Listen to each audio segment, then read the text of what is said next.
Yahoo!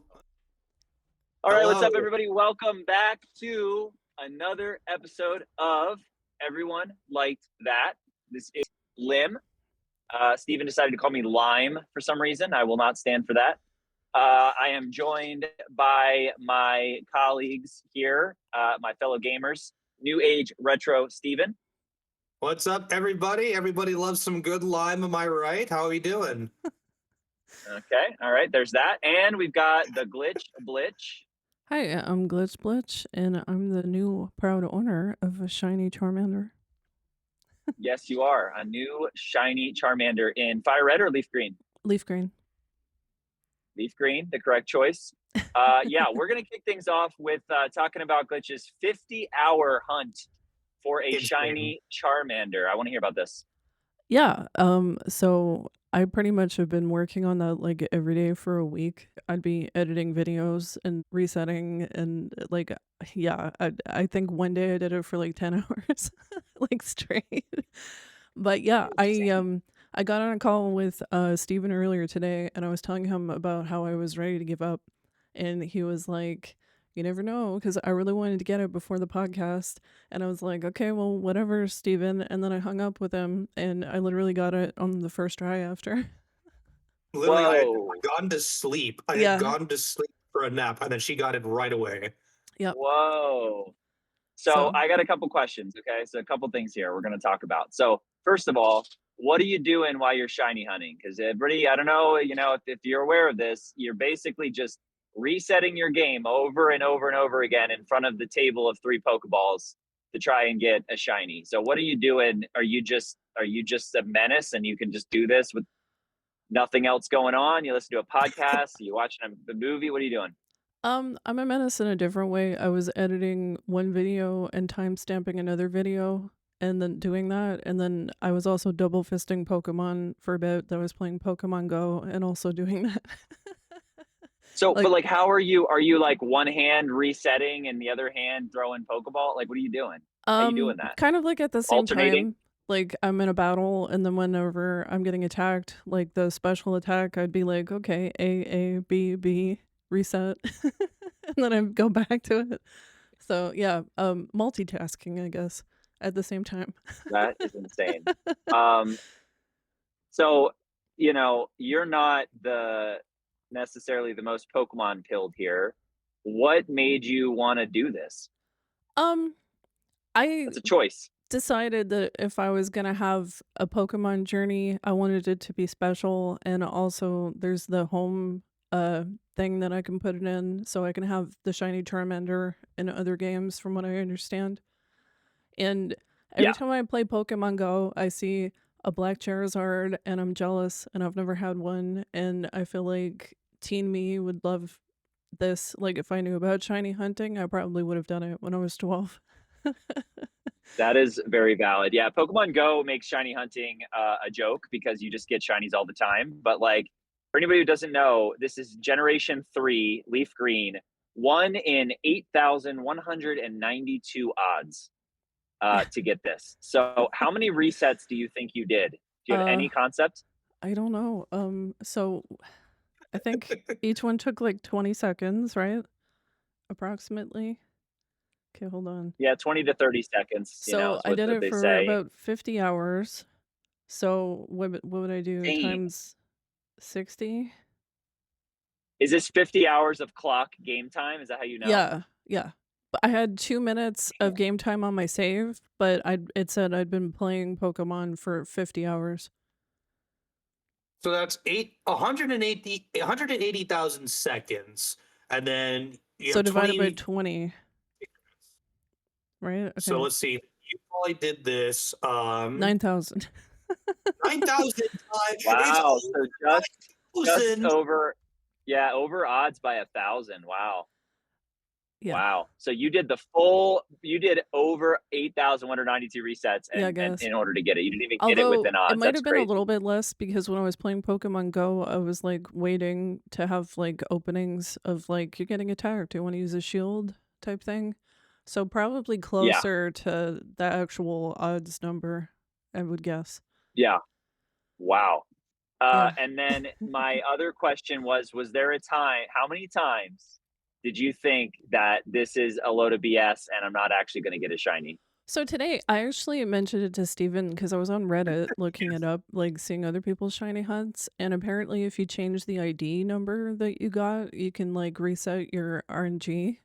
So I was getting pretty close to doing that. But I think I did say to you, Lim, that I was gonna give myself 50 hours before I gave up, so it was like right on the cutoff.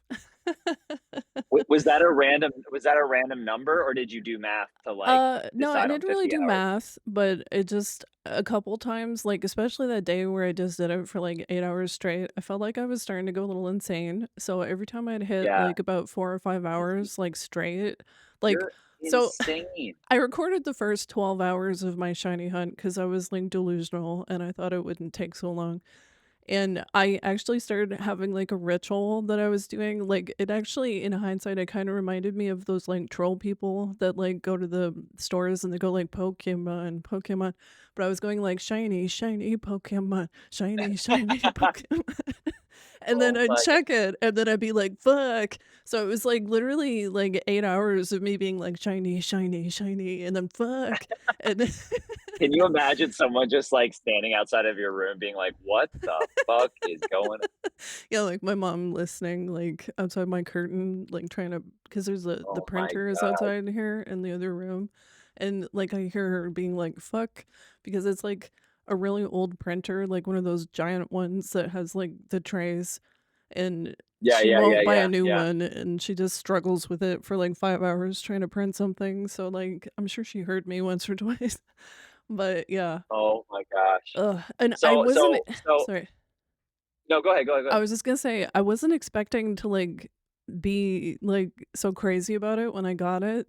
Like, I really freaked out, and I wasn't expecting that Well, yeah, reaction. 50 hours later, 50 Yeah, hours later, like, like, I that's was why people who shaking. don't understand, Yeah, people who are outside this world don't understand, like, why do people freak out about it? Well, it's you spent 50 hours yeah, resetting for something. Of course you're gonna freak out about it, and yeah. that dopamine hit, that's why people do it. It's like, and I'll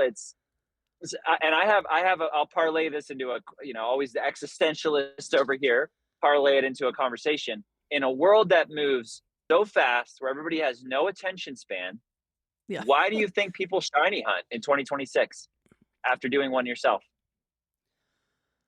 I don't Is it know. that? Is it just the dopamine rush? Is it just the success of doing something that long? Well, Or like I don't what? know. I'm sure gambling, you know, whatever makes people wanna gamble, but, like, really, I was doing it for, like, child me, like, I guess nostalgia, like, I don't know, if like, really, if I knew about it, like, when I was 12, I probably would have done it, and I like, I don't know, like, and plus, like, I don't It's know, it's like I accomplished something even though it was just pressing buttons. I don't know. Yeah, well, it's dedication to something and just doing something, like, it's persistence, right? Kinda teaching yourself that you can do something, and then you Yeah. start to go, "Okay, well, if I can do this, maybe I can do something else that's harder in my life," Yeah, you know? I'm It already seems it planning seems my like a next simple, shiny dumb hunt. thing, but Yeah. yeah, it's, like, addicting, right? And I've never done it. Like, I'm a huge Pokemon person, and I've never done a shiny hunt anything close to that length. I've never done that. So, And I was plus just so after fascinated by your journey. plus after a certain amount of hours, it's kinda like, well, if I quit now, it's like I wasted so much time. Like, Yeah, I could have can't give been up now. playing guitar or, like, practicing drums or working on my book or editing videos. Like, I didn't really Well, play anything this week other than, like, Fortnite.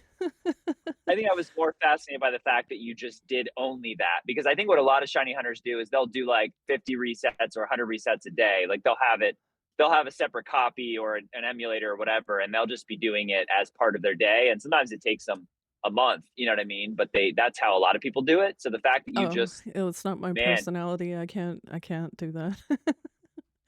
Like, crazy, man. yeah, That's, no, well, like, kudos. I don't think I spent less than, like, 4 hours on this every day. But Wow. Well, it kudos to was you and thank you. congrats. It's That's a big funny, deal. And I was this will be living on, right? You'll be playing Gen 10 with your shiny Charmander, and you're gonna yeah, always yeah, think back that's to why I this did too, it. right? Pretty Yeah. cool. Yeah.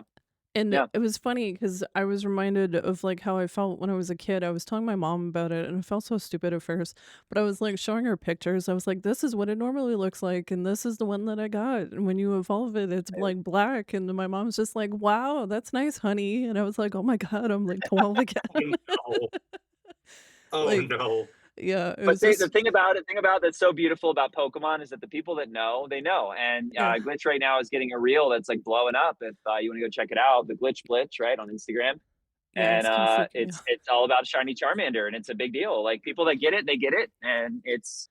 I saw that, and I've been so busy today, but I saw you guys like I was like, hell yeah, that's Yeah, awesome, that's awesome. I got yeah, You a know, and question. yeah. Did you name him? I yeah. didn't yet. What's Okay, your so I decided I feel like this is part of what helped. I decided if I was gonna get girl, I was gonna call it Blitch because my character is Glitch and it could have been Blitch. And if I got a boy, so it is a boy, I'm gonna name it Blue after like the first Pokemon game that I played. Oh, another Okay. thing that kept me going.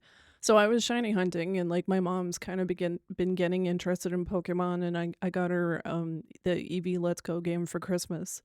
And like she's asking me more and more questions about Pokemon lately. And she found a picture from 1998, like a photograph, like an old that? school photograph of my copy of Pokemon Blue still in the shrink wrap that I guess I Oh think my I took god, it when I got home before I opened it and I was like, "Okay, this is a sign I'm getting this shiny." So that kept me that going is actually. that's amazing. That's Yeah, amazing. she just Well, found it randomly like in a box. Well, I really was just curious to talk to you about it, and thank you for sharing. Just kind of want to kick off the episode with that because that's exciting stuff and very very cool. Kudos to that and your shiny Charmander and your eventual shiny Black Charizard, Yeah, which looks epic. I'm so excited. Um, and It's also you'll be have it. You got to carry that forward. it's Yeah. fitting that you named him Blue because doesn't the shiny Charizard literally have blue fire? Uh, I not in the picture, I don't like, know. maybe I later. don't know about that.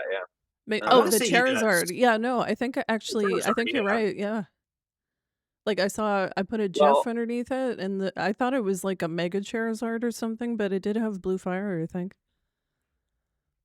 well, I Something was of it, yeah. Yeah, I was going to transition into talking a little bit about Pokopia. I've been all over today, so sorry to the audience. I am driving and podcasting, and promise I'm paying attention to the road and being a smart driver. But rather than launch into Pokopia when I'm at my destination in about 7 minutes, I don't know if there's a topic one of you want to talk about, and then I'll talk about Pokopia once I sell this piece of furniture. So I don't know what y'all want to talk about next, but go for it. Okay, well, in recent news, so you're gonna talk about Pokopia after the hiatus? Is that what you're saying? Yeah, yeah. I might as well, Okay, just so I don't cut it off halfway through. So yeah, Sure. you go for it. so as we mentioned before, I've been on a hunt, and I am very hungry right now, and I'm hungry for a lot of things. Now, we recently went to I recently went to a retro game store, which I haven't posted a video on it yet, but I went to a second one. I went there both today and last week. It is by the name of Zia Records. They are located in Phoenix, Arizona. They're located in Tucson, Arizona. They're also located in Las Vegas. I almost called it New Vegas because I just watched Fallout. I can't believe I had to catch myself there and like, no, it's not New Vegas. Um, but I found a lot of great merch, and I think this store in particular has very great retro games. We should have found typewriters there, but they also have like old vinyls, clothes. You could, if you want to go to this store, you can literally buy a VHS copy of season one through whatever of Dragon Ball Z. This place has blown my mind, and I will post a video because I've had two different trips there with some friends within the Lemon Aliens community. But some key things that I want to pick you guys' brains on is I found some very rare stuff, which Lim will kill me for the fact that I'm going to mention this, but I found What? a, a copy, and I didn't buy it because it was $250, a old copy of Kingdom Hearts Rechain of Memories for the PlayStation 2, going for $250. And I will tell you, $250. That yeah, seems excessive. I mean, that game's cool, but what the hell? and I don't know what the appeal was, but I can at least confidently say somebody bought it. because Oh it my was god. not there. It was on big display. Somebody had bought it. Now, if you guys or any of the viewers at home have any context on this, I found they had a sealed copy of Silent Hill 4: The Room for PlayStation 2. That one was going for $400, which I'm just What like, is "Oh, what? That's yeah." crazy. These And then prices are a nuts, man. well, I mean, these are not typical prices. I do want to give. I'm not trying to rag on the store at all because there's obviously something with these, but I do want to at least say the price that they have for their other retro games have been phenomenal. Like I got a framed picture of Animal Crossing New Leaf of all four seasons, and it was only like $12. Whoa! All right, that I'm jealous of that. That's cool. Yeah. I also let me see here. I got a copy of Guitar Hero 2 for the PlayStation 2 in good condition, by the way. $6. Six Oh, wow. bucks. Nice. And I Is mean, that what's on the cover of that one? Remind me. I think that's the one I played. Is it the girl with the mohawk? that's the one. I'd have to grab it, but that's the one that it ends with Freebird. It doesn't end with Fire of Flames. That's Guitar Hero Uh, 3. okay, I Um, think three is what I played. Yeah, yeah, yeah. Okay. yeah.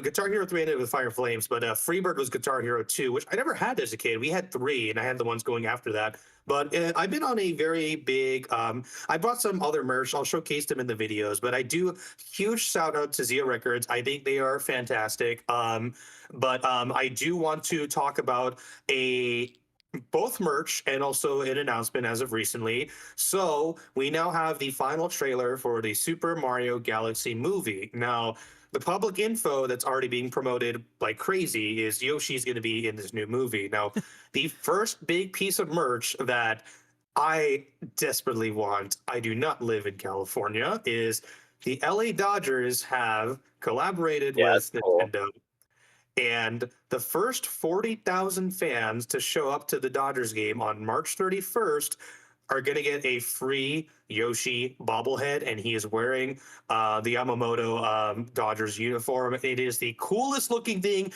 in the freaking world. Yeah. I want it extremely badly. I will not be getting it as I do not live And in LA. you know that's gonna get scalped to hell. Every single one of Oh, those you people know are gonna be this. posting that on eBay. It's I'm sure horrible. we know Uh, somebody in LA. yeah, but then again, you still have to make it through the doors in time. Oh, Now, yeah, this that's is right. That's huge. quite a burden, I guess. Oh my god, Yeah. what a And mess! It's like, all gonna be a mess, I'm sure. but I just think, I desperately want one. I was somewhere down the line. Now, in other Yoshi merchandise news, so the pre-sale tickets for the Super Mario Galaxy movie have gone live. Now it depends on what theater you go to. There's a lot of Mario merch right now. I mean, if you ask me what deodorant I have on right now, it is literally the Old Spice that has both the Tostarena Village Guy and Luigi on it. That's What how. in the hell? What is it like scented differently, or does it Yeah, just literally have? so it's called Desert Sand. I can't believe I'm promoting the deodorant I'm wearing right now, but it's Oh, called Desert I'm just Sand. more. You shared it, but I didn't think you were gonna actually buy it. Oh yeah, I bought it. It's called Desert Sands. It smells like a prickly pear cactus. It's pretty nice. But moving forward from the way that my armpits smell, they they I need to so know obviously. who's the voice. Who's the voice? I need to know. Oh yeah, okay. Well, Lim does not know this yet, Oh, but really? they did announce recently that the voice of Yoshi is none other than Donald Glover, aka Donald Glover, aka Yo, Childish Gambino, and I am that's so extremely random. What? well. That's So crazy. Donald Glover has been vocal that he's a huge Nintendo fan. Yeah.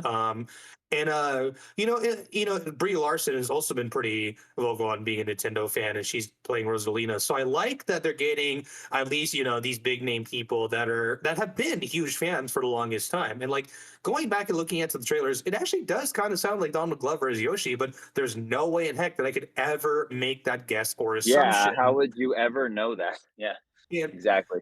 Whoa, that's crazy. the the internet is going crazy. I mean, I had a great reaction to The it. The memes internet are in general funny. is having a great reaction. But to tie this into the merch, which I'm big on hunting merch right now, I went so far as to book the first showing at a theater here in the Valley. 12:01 in the morning for the first showing of the Mario Brothers movie. I am going because I want the Yoshi popcorn bucket, which is a popcorn bucket of Yoshi. Yoshi is holding a giant egg. The egg opens and it loads up with popcorn. I am not sorry. I am not apologetic. I got the question block popcorn bucket a few years ago. I will do anything for this Yoshi popcorn Dude, bucket. capitalism is just shaking No, its grubby hands right now. Like, we I got him. We got Steven. We no, you got know him. what?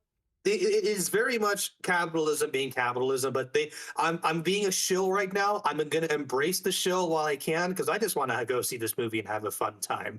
No, Will I don't AM blame you. will AMC theaters release an alcoholic Mario drink? Well, just know I'm gonna be buying at least two. Well, I'll tell you this: for as much as I give you shit, I'd be right there with you, buddy, if I lived near you. But alas, I do not.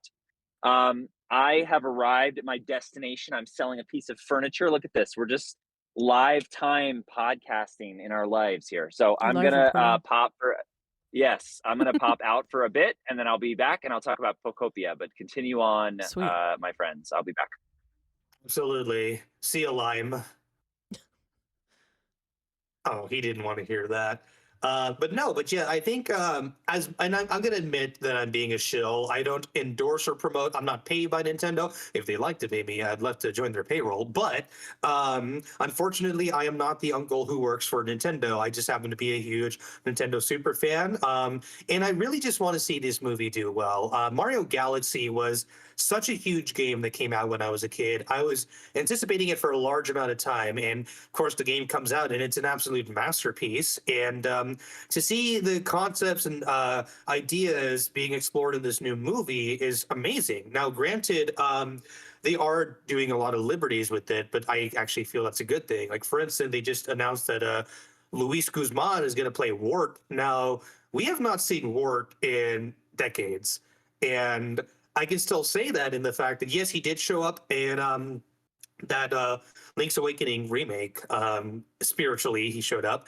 However, if you think about it, the last time we officially saw Wart in a Mario game, I believe, is Super Mario Brothers 2 Game Boy Advance version.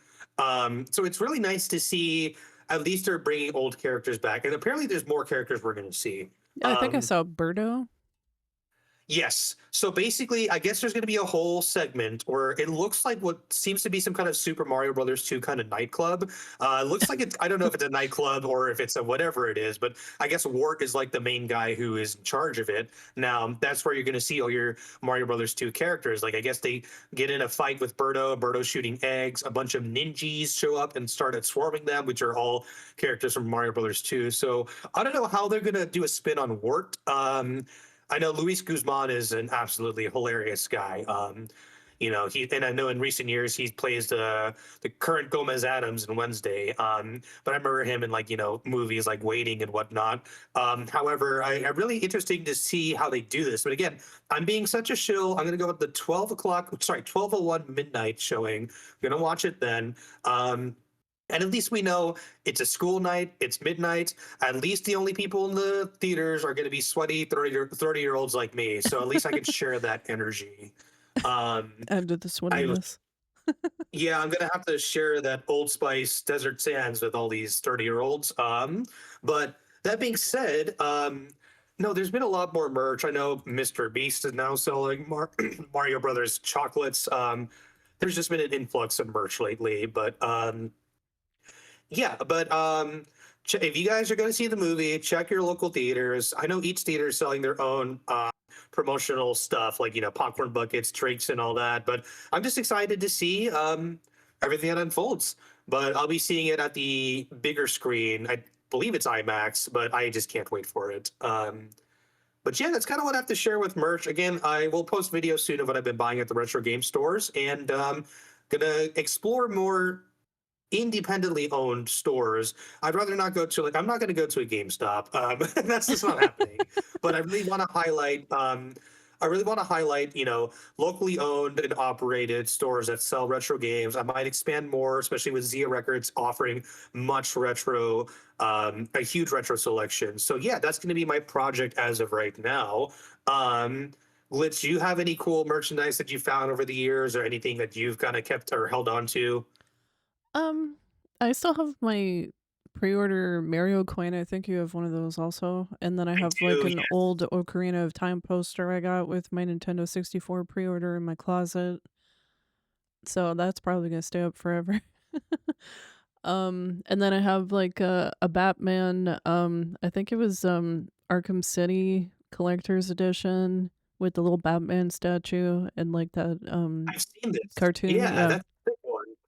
Yeah, I think it's Kotobukiya, if I remember correctly, because I think they did like a re-release of the statue. They did a bigger one or something. But yeah, so a little bit of lore on me. I used to collect especially Kotobukiya figures. I think I have like 50 Bashujos. And I have like a whole bunch of like I have two Deadpool ones. And I have got some, I think I started with like Nightmare Before Christmas and Final Fantasy 7. So I have like the first run of the Final Fantasy 7 Play Arts Kais, which apparently are worth a lot of money now. I have like the cloud on the motorcycle That that is actually sick. like drives. Like you can even like push them on the motorcycle. And I've got like a Bahamut, I got the Tifa, I got Sephiroth, I have Yuffie. Trying to think like game stuff. But yeah, I used to You know, collect like the steel cases. Like I've got Red Dead Redemption, I think. I got the nice version of Elden Ring. Yeah. I have it an really goes to embarrassing messed up. Sorry, what? Oh, I'm trying to have an even more embarrassing amount of stuff, but it really goes to show that whenever you have like these tie-ins or promotional items, like everybody remembers, back in like the 90s when you would get like a Pokemon ball from what was it, Burger King or stuff like that. Like the very small stuff, but like those things are worth a lot of value Mhm. nowadays. And like, it's really crazy how like, these items come and go, and I could see why there's just such collector's items. Like people will pay top dollar for a Burger King Pokeball in the year of 2026, and it Yeah. came out well 30 years ago.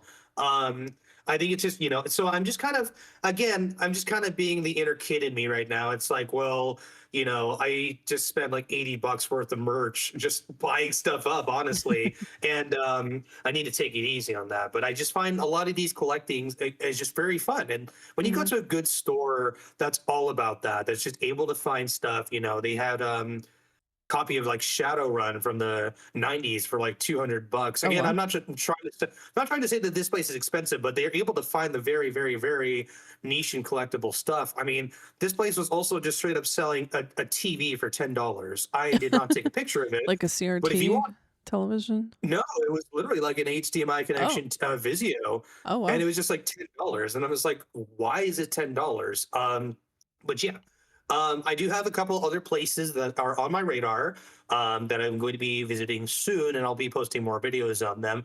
Again, I'm not necessarily trying to review the store, but mostly showcase what they have to offer. Mhm. And I also asked them, what are there any stores that you guys are affiliated with or recommend? Now, Zia Records was very much recommended to me by the previous store as well as others in the Valley area. So I cannot wait to go back. Nice. You're making me want to go to the local barcade. Like I was there I mean, that's before what for I like do. concerts, but I never went to actually play the machines or anything. So I do they actually charge for the machines at that barcade is what I ask, Um or are they free? on Sundays I think it's like free to play. But yeah, I don't remember if there's, I think you do pay, but there's free to play days. And I think when Yes. there's like a show, I think it's free to play, but I haven't been there since before COVID, so I'm not sure what they're doing nowadays. But yeah, mostly just been Yeah. there for concerts. Like my buddies would play there, and I would feel weird being like, "I'm gonna go play on the arcade machine while you're performing." Like, yeah, I don't know. That felt rude. I So I feel like barcades have actually been a very hidden gem, and I want them to do very well. Like, yeah. so to kind of spin this into like a what's happened in the past. So, a little over a year ago, there was a artist that goes by the name of Flamingosis who did a show at a barcade. About a little bit of a distance of where I live, and so I'm not trying to dox myself, but I do have experience with arcade. I don't have the I'm not a mastermind at it, but I have had, some of the business side of arcades. Now, I went to his arcade, and Flamingo says he does like a lot of like funk soul. He's an excellent artist. I know we're not a music podcast, but how to plug him anyways. But he was playing, and he's just absolutely hamming it up behind the barcade. And I literally with a random stranger just kind of saw a stranger playing Metal Slug 3, I believe. And then I just said, hey, do you want to play two-player on this? And we literally played the entirety of Metal Slug 3 from start to finish, and it was free. And we're just jamming out to like funk and soul music. And I'm like, what kind of experience is this? Now, the arcade machines were free. And I'm just like, huh, how are these guys making money off of free arcade while a concert's going on? Then I look down to my right hand. I'm like, oh, that's why, because I'm on my third margarita, Yeah. of course. So, I feel like, it's just such a hidden gem, especially if you think about it now. Like, I was not alive in the 80s. I at least saw some arcades in the late 90s, early 2000s. I've now fizzled out now, but arcades are really just a great experience. This is the new age retro Steven talking of just, what's retro? How could it be done in the new age? But I can only imagine being alive back in the 80s in an arcade, mind you, and finding like a cabinet for like Dragon's Lair, like that doesn't even Mhm. look like a game. Just I believe it was Don Bluth animated Yeah. game, and it's like these are just such hidden gems. I really feel like going forward, 2026 and forward, we really need to bring back arcades and retro game experiences, because I feel like, they're reminiscent of a time that you really don't see nowadays. You have day one updates, day one patches, you need to be connected online. Whereas back in the day, you just met your friends at the mall, or even like 20 years ago, which is crazy to say that it's a 20 years ago thing. You went to the store, you bought the game, you plugged it in, and it worked, and you didn't need to do anything else. Or you Whereas could rent it. nowadays, or you could rent it. Yeah. You just put the disc inside of your system, and then the game plays. And now it's like a billion updates, and you can be locked out of your game at any time. You don't own your games anymore. It's insane. Or you just don't Crazy. get some of the content, like with Batman and the Catwoman stuff. I think you weren't allowed to have that if it was a pre-owned game. You had to like buy it. I think it was the Really? first one that Okay. did that. Yeah, so you couldn't get the good ending. I want to say it was Arkham City, but I'm not sure. You didn't get the Catwoman content, but then you'd get the bad ending because Catwoman has to save Batman at the end. Oh, wow. That is Yeah, crazy. to kind of stop like reselling, but then it kind of made it popular. So, any stores that still rented games, like you'd be getting the shitty version of the game. So it kind of like died out, I think, a little bit That's around that. insane. Yeah, it was really controversial at the time, and now it's just normal. But yeah. Oh, yeah. But yeah, definitely reminiscing of the games where you could just, I think there was a lot of anti-piracy on a lot of those games too. I believe if you there again, one of the Arkham games, if you pirated the game, there was like some glitch where that if you try to glide, the Batman would just spin into like a bunch of endless circles or something like that, and it was hard to navigate. And then somebody actually went online to the forums and said, "Hey, I have this glitch where Batman doesn't glide; he just spins in circles and can't move around. I think there's something wrong with the game's code." To which the developers directly responded to that comment, and they said, "There's nothing wrong with the game code. There's something wrong with your moral code." And Yeah. I was like, "Oh, oh Yeah. my goodness, Warner Brothers, you guys, what is going on?" Yeah. Um, It's brutal. But did you really like when you were younger, because you're a bit younger than me, like what were arcades like when you were young?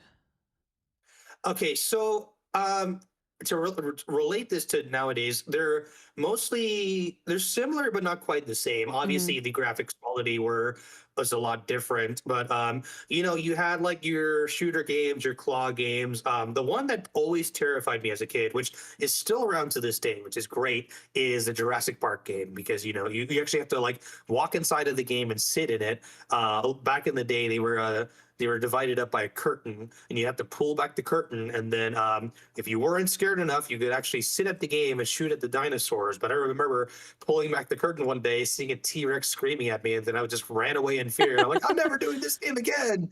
But they were definitely products of like, are you old enough to play this? Are you not, not scared enough to play this? But yeah, and again, a lot of times you were playing the games for prizes. However, nobody ever redeemed the prizes, at least the ones where I grew up at.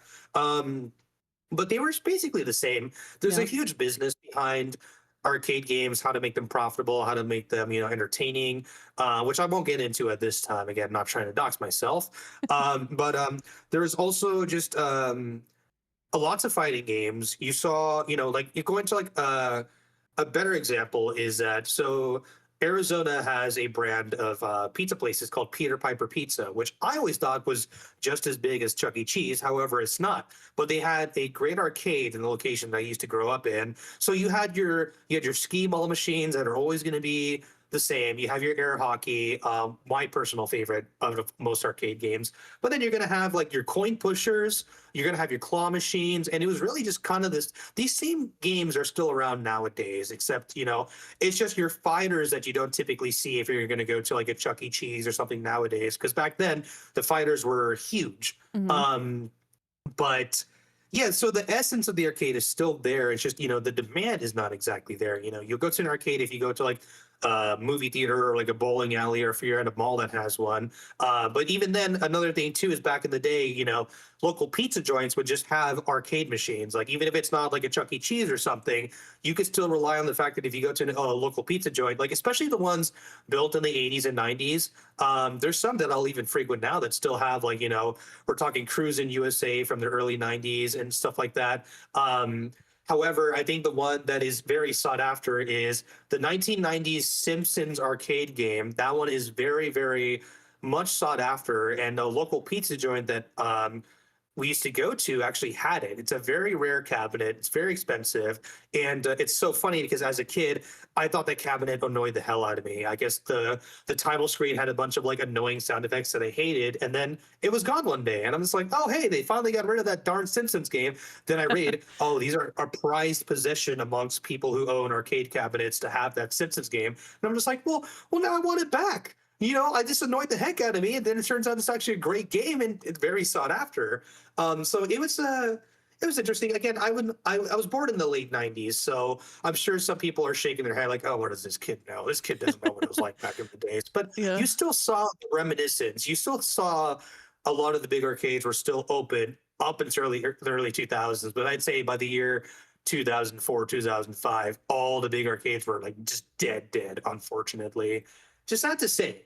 I mean, I would love to be a kid playing in an arcade, and then a cop goes up to me with a photo and says, "Have you seen this kid?" Uh, Or like sorry, I just being had a like, "Are you reference. skipping school?" No, sorry, I was making a Terminator 2 reference, Yeah. actually. Yeah, I guess I was kinda lucky because, like, in the '90s, I went there. I think I told you that I had that, like, traumatizing experience at that arcade.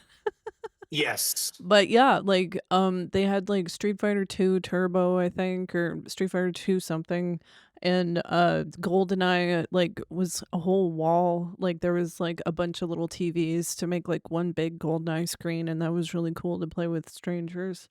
Um and then, That's yeah, sick. my traumatizing story of getting stuck in that roller coaster thing that, I think you said they still have these, right? That you sit in it, and it's like a little pod, and they play you a video of, like, a roller Yes. coaster, and it cost $5 back then, and then it, like, spins you around and stuff. I got stuck in one, and the power went out. I got stuck in one upside down, and I was stuck in it for, No. like, hours, I think. And it was yeah, it really sucked. But other than that, the arcade trip was really fun. I think there was probably, like, Mortal Kombat or something. There was Yes. a Jurassic Park game. I don't know if it's the same one you're talking about. And you, like, sat in this little thing and you could play 2 players, and I love the arcade mechanic that you have to, like, turn your gun away from the screen to reload it. I miss that. Yeah, I Yeah. that's definitely those a lot of those arcade shooters like the fake gun that's attached to it. Yeah. Those are really, really fun. So the current industry of arcades is they're the big, more expensive arcades that are out there nowadays. They're trying to experiment with VR. I know the biggest one is the Rabbits VR is a big one that people are, a lot of industries are trying to incorporate. Um, but for those of you who aren't in the know, basically I believe December, I could be wrong on this. Yes, December, there's a huge conference. It's called IAPA, and it's just the industry as a general for attractions. Like if there's going to be like a new big arcade machine or concept that gets revealed, usually gets revealed at IAPA. Now they are not just arcades; they do like carnival rides and stuff like that. But they're a fun event to follow. It's the next one's going to be in November. It always happens in Florida, but it's kind of, if anybody's ever interested in following the industry, seeing what they're kind of going for, what ends up being popular, especially VR, IAPA is basically the convention to follow. Now, I've never been to one per se. However, I would love to go. But yeah, no, that's kind of where we're seeing with the arcade direction and all that. Again, I would love to see, you know, arcades going forward, which they are. A lot of people just don't realize that they are still present. They're just not as prevalent. And not only that, an arcade nowadays is usually um, complementary to something else. Like I said, a Yeah. bowling alley or like a movie theater. So it's hard to see like a standalone arcade, but I would love to see those thrive again someday. Mhm. I I feel have like arrived. I oh, am back. Everybody was holding their breath yes. until the moment I came back. I just know it. I'll put Everybody it just in turned it off. I'll put it in They the walked away. timestamps. No, I'm just kidding. What are we talking about? What are we talking about? Arcades. We were Yeah, just like how prevalent arcades were in the past, and their presence now, and like what we can see with the industry going forward. I also talked a lot of smack about you, Mr. Lime, Mr. Lima Bean, Oh I should say. God. Is it No, is this a are we in a segue where I can rave about Pokopia, or am I I think you're rudely doing it right interrupting a now. ongoing topic? Unless you're doing it Steven right had now. something else to say about arcades. I think we were I kind of got winding up. nothing. I've got nothing else to say. I just want to hear you talk, and I just want to make fun of your dumb little voice after. Uh-huh. So, Okay. All okay, right. I have a Well, question Pokopia. first. Sorry, I have a Oh, go question ahead. Go ahead. first. Has it been confirmed that there's shinies in Pokopia? No. No? Okay. And there's a hilarious, I recommend everybody goes to watch this. Austin John Plays put out a video and it says, "Are there shinies in Pokopia?" The video starts, the whole intro plays. He looks dead at the camera and says, "No." and then the video ends. It's 45 seconds. Okay. Oh, So good. wow. But Austin John's kind of become the authority on a lot of this stuff. Like he does his research, and he doesn't mess around. He like will actually research stuff. So like I saw that video, I was like, okay, that's all I need to know. That's the answer. So no, and I actually think that's okay. I think it's good. I think I don't want to launch the whole thing about shinies, but like we've gotten so like shinies have become such a big thing that I think it's nice to take a break from that for a while. Mhm. And this game isn't really about that. It's not about catching Pokemon. It's not about any of the traditional stuff that we've known Pokemon to be. It's its own thing. But y'all,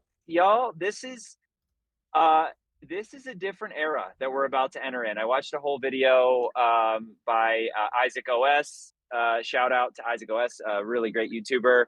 Kind of just talking about like, is Pokemon good again? Pokemon has been kind of a rough topic for the past, I don't know, 5, 6, 7 years. I mean, the I whole would agree. Switch generation has been kind of miserable. Like it's just been a miserable time in terms of like nobody wants anybody to enjoy anything because everybody loves Pokemon and they're rightly upset that we just got a mess of like Scarlet and Violet was absolutely unacceptable. Like it just was Mhm. unacceptable. It should not have been put out.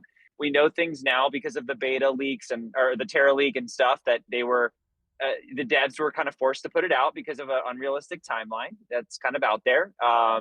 There's a lot of upset people about the games that came before it, Sword and Shield, and then the remake of Gen 4, which is a really big generation for a lot of people, was not well received. There's just a lot of kind of a mess. So when we found out that Generation 10 was not coming out until 2027, a lot of people were very upset about that because it felt like this was the time. It's been 4 years. They've never taken that long with a Pokemon game before. And now it's going to be 5. And you know what? They have had a plan for that, and that plan is Pokopia. Yes. Pokopia and Fire Red Leaf Green coming out at the same time was absolutely by design, and Yes. it's completely evidenced by playing it. I have not been able to play nearly as much as I would like. It's been a very, crazy time for me right now in my life, and all I want to do is play Pokopia, and I can't. But the time that I have played it has completely flown by. It is such a it is an experience. Here's the thing about Pokopia and why I think it's worth anybody who cares about gaming should play it. Um, Unless you are a diehard Dragon Quest fan or Dragon Quest Builders fan, I doubt you've ever played a game like this. Um, it is not any of the thing. If I hear someone compare this to Animal Crossing again, I'm going to lose my mind. And I'm not trying to be like that guy, but I'm going to be that guy for a minute. All of these videos on YouTube and all of these talking points about how, oh, Nintendo, Animal Crossing devs must be shaking in their boots like Pokopia is out. It's so much better than Animal Crossing ever was. I'm like, this isn't the same game. It's just so not the same game. Like it really is not at all in any way the same game. It's not. The only thing that feels like it is, the Pokemon are the villagers to an extent, and they have little dialogue and stuff, but like it's just not like that. And it's one of those games that like it's very hard to describe this game. And it's also one of those games that the more you play it, the more you think you know what it is, and it's still something else. It's really remarkable. Like it is so many games at once. And like it is such a curiosity for me where like I still haven't found a groove with it. Like I haven't hit the moment yet where I'm like, okay, I know what this game is. I know what I'm gonna do.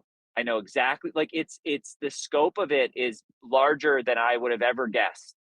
And it's for multiple reasons. So reason number one is that you think this game's Minecraft, and it is and it isn't. It is in that you have the freedom to build like Minecraft, and it has similar concepts to Minecraft, very much so. Like you break a block, you can pick that block up and you can stack that block somewhere else. Like that's very much there. But it's a lot more directed than Minecraft. It's never this thing where you start a new world and it's procedurally generated and you just go on and have fun and play Legos. It's never like that. It's there's reasons why you are doing the things with the blocks that you're doing, and there's hidden things within the blocks. You're breaking blocks open that have shiny things in them, and there's a relic in there that you can give to Professor Tangrowth and get a new item from that. So there's that element. And then there is the comparison I've heard a lot of people say is Viva Pinata. I've never played it, but you're not in a predetermined town that has villagers in it that you're interacting with them. Rather, you're in a desolate, open area that you're actively trying to make sense of, and you are building habitats for Pokemon to come back. Like the whole premise of this game is that it's like a post-apocalyptic world where nothing is there. Things are broken. There's no Pokemon. There's no nothing. And slowly over time, these Pokemon come back and start to inhabit the world again based on things that you're doing. And then in the way that it's almost taking a little bit of an element of like Power World, which is crazy. It's like each of the creatures, each of the Pokemon have different specialties and will help you do things within the area. So like for example, I just encountered Torchic. Torchic will turn clay into bricks, and you need bricks to make other things, but only Torchic and a couple Pokemon can turn clay into bricks. So you have to first build a habitat to make the Torchic appear, and then once the Torchic is there, in the way you would craft in other games where you would go to a kiln, like say Stardew Valley, you're putting ore in a kiln to make bricks. Instead, you're taking clay to a Pokemon to have them turn that into bricks over time. That's interesting. So I it's really like like this, that.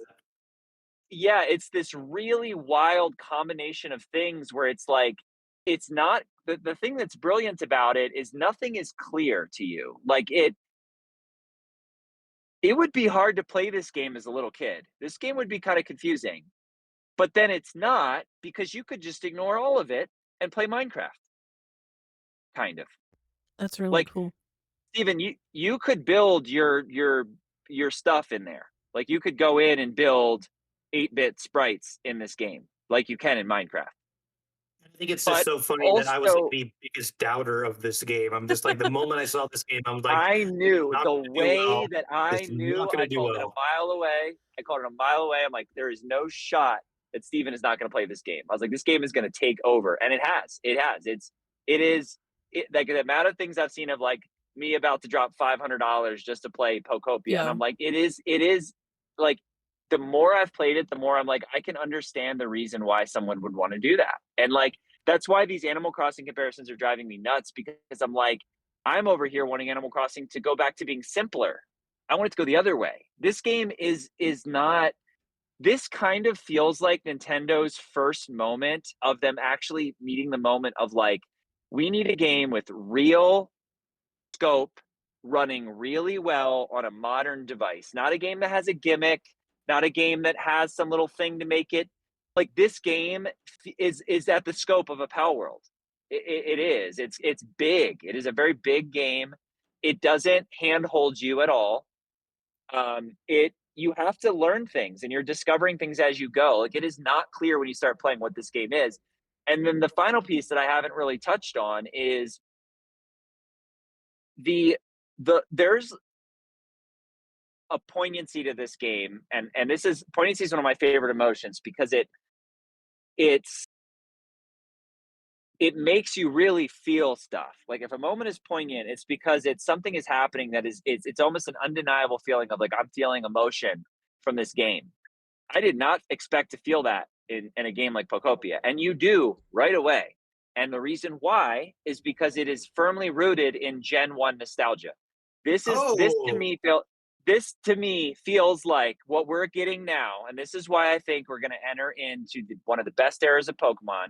Getting chills talking about it because we have the kids that grew up with these games yep, making the yep. games. They're making the games now, right? It's so clear to me that the people who made this game love Gen 1. Mm. And it is abundant. The whole game is layered, it's thick with Gen 1 nostalgia, but not in an overt in your face way, in a way that you're discovering. And I don't want to spoil anything. I don't. I'm not going to. But you're continually having moments of you're like, wait a minute, where I'm at right now is this thing from Gen 1.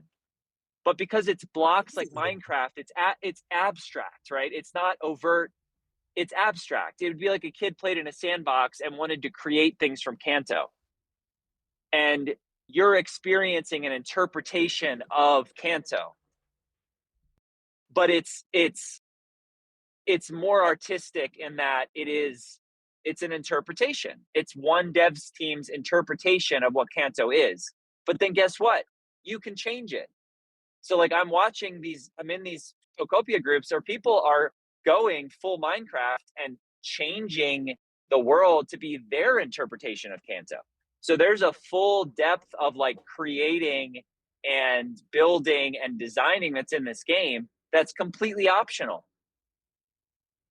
Yeah, I And saw so some the whole time crazy stuff. the whole time you're playing, yeah, you're achieving objectives. It's a checklist game where there's things you have to do, but you could go through the whole game and not care about the aesthetics of it at all. It could just be a total mess and you can beat the mainline game. But then what you get to do is you get to come back through and make everything that you've done efficient and good looking and aesthetically pleasing. And then on top of it, you can experience and find all of the Pokemon with a Pokedex by finding all of the habitats and getting them to come out, but you don't need to do that to beat the game. So that's my kind of overview of the game. Mm. I'd love to hear y'all's thoughts, but I can't believe it. Like this clearly was by design. Pokopia came out alongside Fire Red, and I had a moment the other night where I was in the same location in both games, and it blew me away. I couldn't believe it. I was like, wait a minute, where am I right now? That's cool. And then I stopped playing and I opened up my Leaf Green save and kept on playing. And I was like, holy shit, Oh, I'm in the same wow. place. I'm in the same place in both games, coincidentally, right now. And you know that they knew that that was going to happen. They did this on purpose. And That's that expert design of timing. of that taking us through the next year until Gen 10 is finally fully baked in the oven and possibly the best Pokemon game we've ever gotten. I'm thrilled. I think they were like, look, we got to restart. We got to restart this whole thing, and they knew what they had here. And Game Freak worked with Koei Tecmo to make this game. Like, this is Game Freak making this game. It's not some other offshoot. Like, this is a Game Freak game too. So anyway, that's my rant. I'd love to hear what you have to think about it, because it's blowing my mind.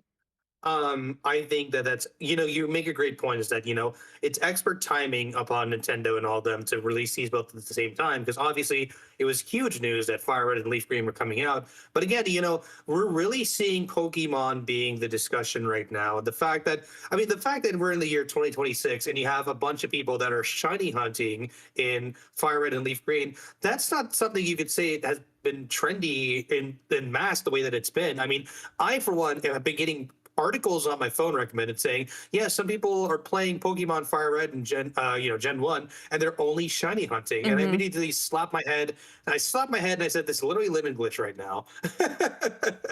But and what's crazy too is, like, shiny hunting has become more of a thing. It really has over the past 5 years. But the reason why is because it's been made a lot easier.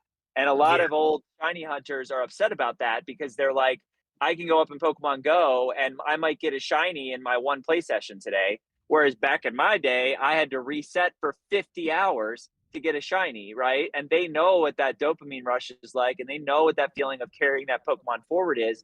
And what's remarkable to me is that is still alive and well right now, right? Like there are people like Glitch doing that, because and the fact that they've been able to thread this needle of old and new at the same time in 2026, 30 years later, is remarkable. It's remarkable, They won me back, for sure. So I actually just got a comment that I'm going to read here, because it's kind of topical on my reel. That's one of the only hunts I never could do on Fire Red, Leaf Green. I tried for so long, but I just didn't have it in me. I'm so proud of all those who got the little guy. It's a big deal, it comes back around, and Pokemon is, I know we talk a lot about Pokemon podcast, but it means so much to so many of us, and it's the topic right now. It is the thing, and for good reason. It's very hard to find, I joke, Scott the Woz is the only person I know that doesn't like Pokemon. Everybody likes Pokemon. Oh, really? It's hard for people. Yeah, Scott the Woz famously just has never understood or gotten into Pokemon. It's kind of funny, but and I've probably listened to every single video he's made at this point. That's why I know this. But it's just, there's something for everybody. And the fact, there's the other topic, because I'm always shouting people out. The Hidden Power podcast, they did a deep dive on. There's a couple episodes that are actually great. I recommend to everybody. They did a deep dive on Ditto and what Ditto is, and the fact that this team, I never cared about Ditto. I always thought Ditto was cool, but they gave Ditto a real personality in here. And I don't know if people realize, Ditto in this game is, okay, so there's lore in the game, in the Pokedex entries. They went through all of them. And Ditto can perfectly copy any Pokemon that it sees or is near. But when it tries to copy anything from memory, it can't perfectly do that. There's always things that are wrong.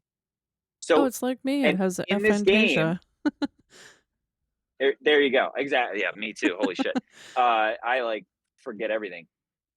You're playing as a Ditto that is forming the memory of its own trainer. Oh my goodness. And you are playing. That's what I'm talking about, Steven. And I know this shit gets this has that kind of poignancy about it. I was listening, I'm shouting everybody out, but I'm so fired up about this because it's just crazy to me. But the Greg Miller, big gaming guy and kind of funny games kind of head, he was bawling at the end of this game. He said, I was crying when I finished this game. And I kind of, based on what I've experienced so far, I could see that. Because of the level of Gen 1 nostalgia and the amount of poignancy in this, it's got this weird thing where it's you're playing a post-apocalyptic world, but all the Pokemon are so sweet, and they're Ditto, you're the best. Like, thank you so much for rebuilding this habitat. I love you. Here's some bricks. And you're like, oh my God, like this is so sweet. But then meanwhile, where are all the humans? All the humans are gone. And oh, here's this like wrecked town and everybody's been left behind. It's like this weird, like it has the weight and the gravity of like real life combined with like the coziness of like an Animal Crossing, It's like Fallout but Pokemon. it doesn't. Yes, yeah, it's crazy. Like I've never played anything quite like this. The way it makes you feel is remarkable. It's like I can't. It's worth the hype, man. It's wild. So So me being the huge, sorry, me being the huge Annapurna fan that I am, this sounds exactly Yes, like Trey, yeah, and I kinda. was bawling my it's eyes out gonna at get Trey. you. So in the It's gonna. I'm character telling you, it's got all of the stuff of that, Steven. Like you're gonna. That's even more why I think you're gonna like it. so did I see correctly that at the beginning of the game when you're choosing what your Ditto looks like, did it ask you what do you look like? Like, are you supposed to be the trainer that it's lost? You know, that's a good point. I would love to actually go back and see how they present that. I never made it feel overtly like it was asking what I, the person, look like. Mhm. I think it's, I don't, the thing that this game does well is it doesn't, it's a very show don't tell game. Yeah. It doesn't tell you anything. The only thing that you know and where you get the lore is in left behind books.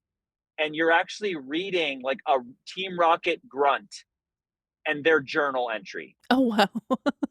Or like it actually has lore based in Gen 1 as if one of the people in that world left a book behind. So it is like You see Fallout. what I'm saying? So it's yes, Wow. yes, but like it like light, like cozy Fallout. Yeah. That makes sense? Yeah. It's like Fallout, but it's as deep. It's not as deep as Fallout, but it is way deeper than Minecraft or Animal Crossing or it's like it is kind of overwhelming. Like I've had times where I'm like, what's been the struggle for me is I'm so busy, and then it's 10 p.m.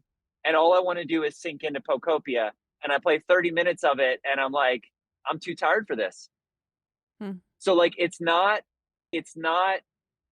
it's not going to feel like playing Leaf Green, where you can just go and do whatever, and it's cozy and easy and whatever. It takes some thinking because you're also deciding what do I want to do right now. Do I want to rebuild? Do I want to decorate? Do I want to check some things more off a list? Do I want to explore? Do I want to find more Pokemon to fill my Pokedex? You see what I mean? So you're constantly having to decide what do I want to do for this play session because it's all completely up to you. Hmm. So So it's a it's a bit pretty more like wild game. Stardew. It is the complexity of a Stardew Yeah. without the time limit. Yeah. Without the time limit. But it Hmm. is that. You know, when you're playing Stardew, it's kind of Stardew's one of those games you're like, I'm playing Stardew right now this month. You know, Yeah. it's not if you pick up and play randomly, you have to kind of restart each time. You know what I'm Mhm. saying? So this is a game where I wish I could take a week off and just play this and that's it. Hmm. That's what I'd like to do. I have to say So take that for what it is. Take this that is the for what it first is. Switch game that I'm really Switch 2 game that I'm really like, "Oh, man, I'm really missing out here." Yeah. Yeah. Yeah, and I had a feeling it would be. There's something Yeah. about it when it started to bubble up. I was listening to some other people talk about it in the previews, and I was like, yeah, I think this is going to be a game that takes over. And then here's the other thing I didn't mention earlier: people are thinking that this is going to be a live service game for Nintendo over the next year Hmm. because they're already dropping events in it. So in like a couple days, you can get I think it's the Hop-Ip line, but you can only get it during this event. Wow. And I think they're going to do stuff like that over the next year. And I could see this being a game where they continue to add to it. I don't think they'll do it like, you know, Fortnite, but I could see it being a thing where they're like, we've added an update to this and adds a whole new area or something. Hmm. That's really too Um, bad because I was really looking forward to like a Travis Scott concert in Pokopia. yeah, you Yeah, know, KK that would be Slider a vibe. concert. That would be a vibe. Yeah. The hillside of blocks just comes alive and it's Travis Scott, giant head floating around. Goodness But yeah, yeah, gracious. you know, this game is the stuff, man. Mm. Anybody listening, if you have a Switch 2, I'm sorry, you got no choice. You got to get this game. If you don't, I would say at least by the time Gen 10's coming around at the end of the year, I would get one for sure. For sure. I think it'd be undeniable by the end of this year that you need to Switch 2 if you care about gaming.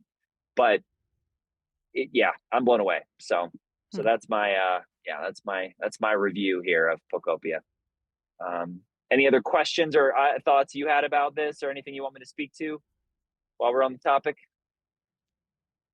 I'd say I'm just kind of No. surprised at the darker themes of it. Thank you for not getting into spoilers of the darker themes. I think you Yeah. kind of covered that brilliantly, and I feel like that's kind of piqued my interest of saying, because you know me as a with Earthbound being my favorite game of all time, you know that I love when a seemingly bright and colorful, Yep. happy game has absolutely Yeah. horrific roots. And I don't Yeah. know why I I, still and I, do I won't everything go as loves far as to about it. say horrific. I don't know about horrific, but it has the duality for sure. Yes. For sure.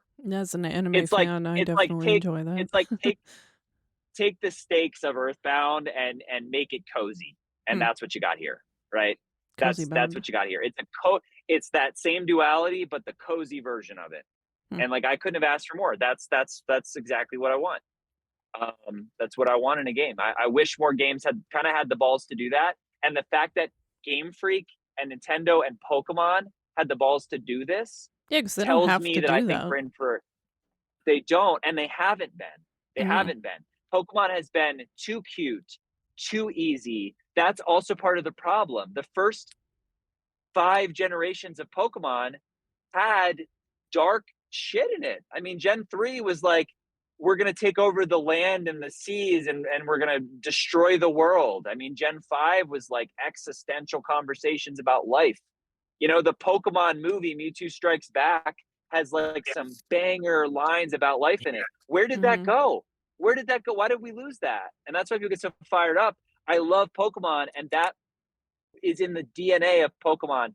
And I think what we're seeing is like the people that grew up with that are saying, "Hey, we need to start taking the reins here because you've lost your way." And this feels like we're bringing that back. So that's I think also why this is hitting extra strong right now is that OG fans are actually have some hope again that we're going to get back to the roots of Pokemon. So Hmm. I feel like that kind of that's my ties spiel.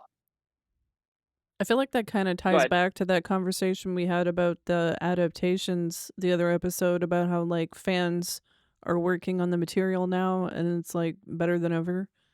Yes. Yes, and I think we've seen parts of that. We've seen, okay, it almost feels like, the old because Pokemon famously is run by the same people. Like it is a very Pokemon and also Nintendo are both very strictly run companies, right? Mhm.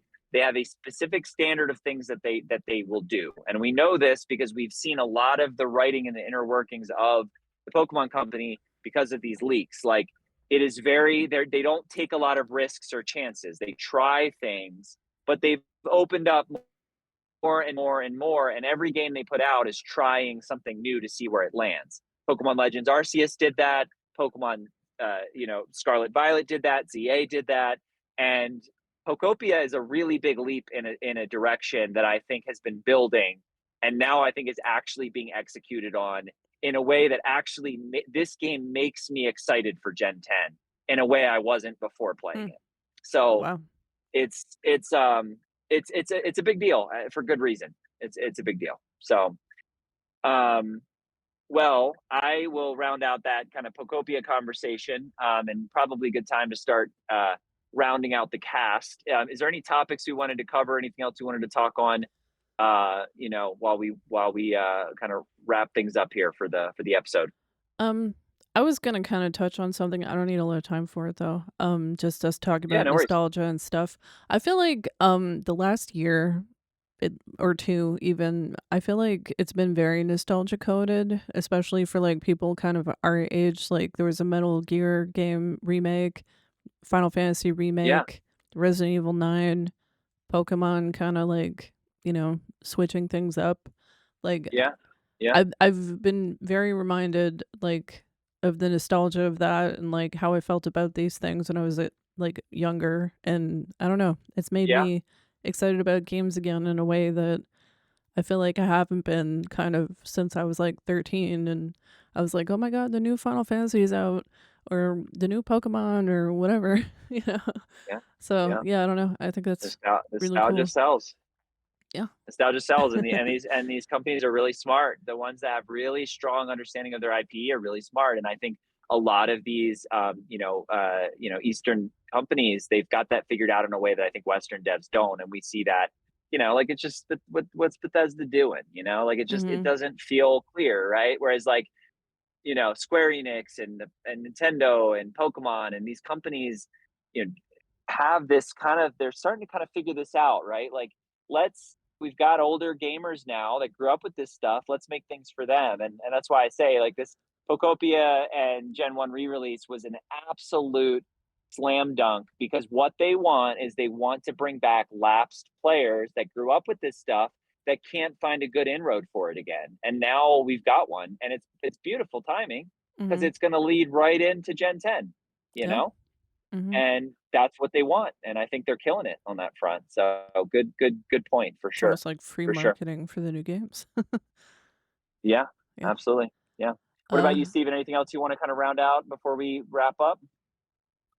I think I covered most bases, but again, I just want to still say I'm still very excited for the lead up to this Mario movie. I'm going to be buying all the merch, Yeah. um, Yeah. and yeah, I'm very excited to see. Again, I have been a very huge critic of Illumination. I don't very much like Illumination movies. I don't like the Minions or anything. So it's still nice to see that, despite the doubts, to see the 2023 Mario movie actually doing really good and being a very uh, great movie to watch. And I'm really excited to see what they're doing with this one. But the countdown is here. I will report on how the movie is. I'm watching it at midnight. And I guess they're doing a little thing here on the Nintendo. Um, Today app, I guess you get like a digital trading card for every oh day that yeah. you log in leading up to the movie. So just really looking forward to seeing what they're doing. And to play into nostalgia, I think Nintendo has done a great job of returning to movies. Obviously, that 90s Super Mario Brothers movie was a disaster, a movie I love to hate watch, but it's also just not a great movie. Yeah. But if you think It about was it the this best way, we had. but I mean, hey, I still love to watch to hate watch it. It's a very fun movie to hate watch, but just never take it seriously. I do want to see going forward. Obviously, you had Detective Pikachu that came to theaters back in 2019, and I enjoyed the movie. Yeah. I very much enjoyed the movie. They took some liberties with the Pokemon design, but at this day and age, you kind of pointed out perfectly, Lim. We really need to take some liberties with the Pokemon brand because we really need to see it go into a fresh direction in a way that's both nostalgic but also drives the brand forward. And I think you kind of put it perfectly. I really couldn't say you couldn't put it any more perfectly. Yeah, well, yeah, yeah. Just so passionate about it, and it's just good. It's exciting, again, not to keep justifying this podcast, but I know Glitch, your whole thing here was like, like it's been a weird time for gaming. It's been a difficult time for gaming. People are very negative, pessimistic, Yeah. and I'm glad to have excitement and hope for a lot of these franchises that we grew up with. It feels like a little bit of a renaissance right now. Mhm. Yeah, and I just wanted to wrap that up by saying obviously there's rumors that that Nintendo's going to branch out. There's been rumors that they're going to do a standalone Donkey Kong movie. There's been rumors that they might even introduce other characters from different Nintendo franchises in the Mario Galaxy movie. Now, I can't confirm it or deny. I mean, the movie's not even out. I have not seen it. But with that said, and even if none of that is true, I still would like to see Nintendo's foray into the mainstream movie market. Obviously, Sonic, we had a lot of doubts in that one. That one looked horrible, and it turns out they actually ended up being really good. And Nintendo's kind of riding that wave. So I'd really love to see what Nintendo has to offer for the movie experience. I mean, we all had, I mean, so you guys did the Pokemon movie VHSs as a kid. Now, why can't we go to the movies and see a good Pokemon movie? I think it's the perfect time to do so. Mhm. Yep. Yep. I agree. I agree. I think, yeah, I think we're in for a treat. I think we got a really exciting, year ahead and time ahead here for gaming in general, and I remain very excited about it. Well, cool. Well, I think this is an awesome episode. I appreciate everybody kind of bearing with us a little haphazard this time. We're kind of finding a cadence here in terms of timing and when we do this. But hey, y'all get it. We're living life and doing our thing, and we're just sharing along in our journey and our love for gaming. And hope y'all are enjoying. I know this is a highlight of my week, and I appreciate you both. Of course, my name is Lim. You can call me Limmy. You can actually find me on my new kind of branding I finally landed on and moving forward with, which is Limmy the Lapras. So you can find me on Instagram, YouTube, TikTok, everywhere. And of course, I am joined by New Age Retro Steven. Yeah. I don't know if you want to share anything that you are, if you want to share your channel or whatever, anything where people can find you.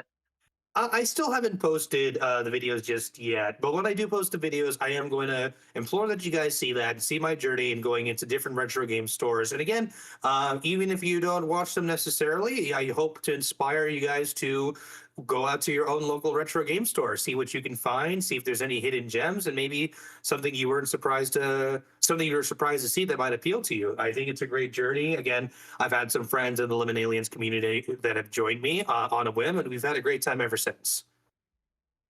Cool deal. And then, of course, Glitch, share where the peeps can find you. I'm Once at again, the Glitch Blitch on YouTube. I'm just finishing up uploading my Resident Evil 9 playthrough and my Midnight Walk playthrough. And I also want to just say, even though he doesn't have anything up yet, you can subscribe and put on notifications for when his first videos come up. But yeah, I'm at the Glitch Blitch on youtube.com, and you can also subscribe and put on notifications for me if you like. perfect. Well, thank you all. Appreciate it. Thanks for another great episode here of Everyone Liked That. And we'll see you next time. Take care. Bye. Peace.